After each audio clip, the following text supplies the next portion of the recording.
For us, Microsoft education is very important. We are the largest software company, and we sell new versions of our software. So if people know how functionally to use the current versions, there will be need and desire to get also the latest versions. So education is very important. It's embedded in our culture, in what we do as a company. And that's why I like very much that it's a win-win. It's a win for the country that Microsoft is partnering educational system. And it's also a win for Microsoft because more people will know how to use information communication technology.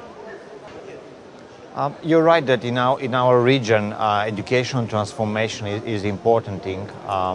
And there are many good practices. For example, in Slovakia, there is the interesting project about how education changes when all children in the school have computers at their disposal that they take home. Also, a country like Poland, who had a massive training of their teachers of how to use information communication technology.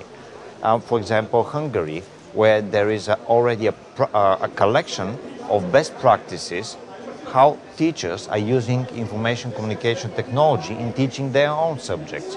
So, or for example, in Croatia, where teachers are training each other using live meeting.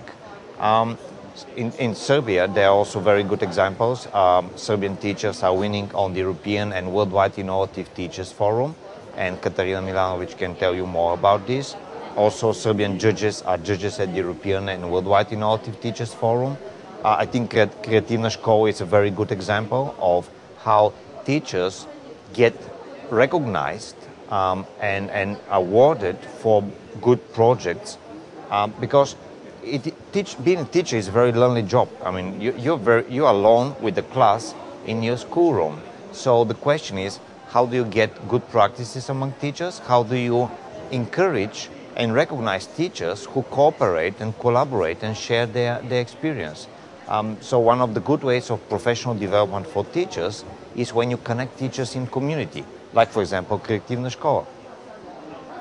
Partners in Learning is a 5-year program, which is it's a $250 million investment for that 5 years.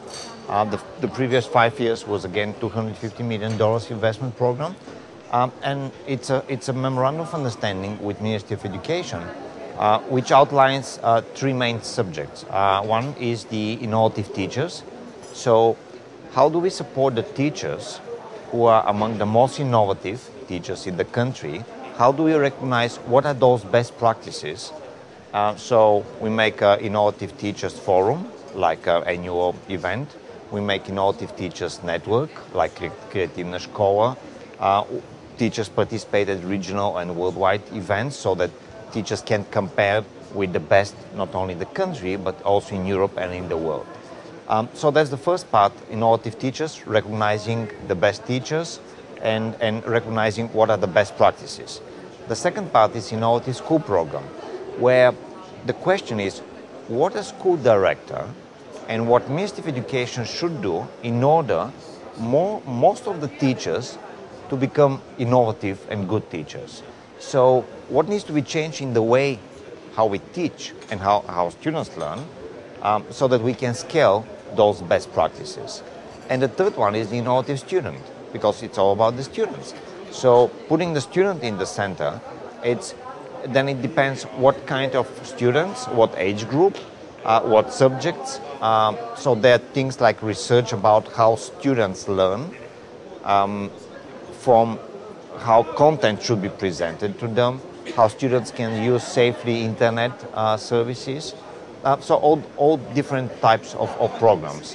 So it's innovative teacher, innovative schools, and innovative students. Those are the 3 aspects. And the fourth one is access, because access to information communication technology is a prerequisite that we talk about how ICT can help education.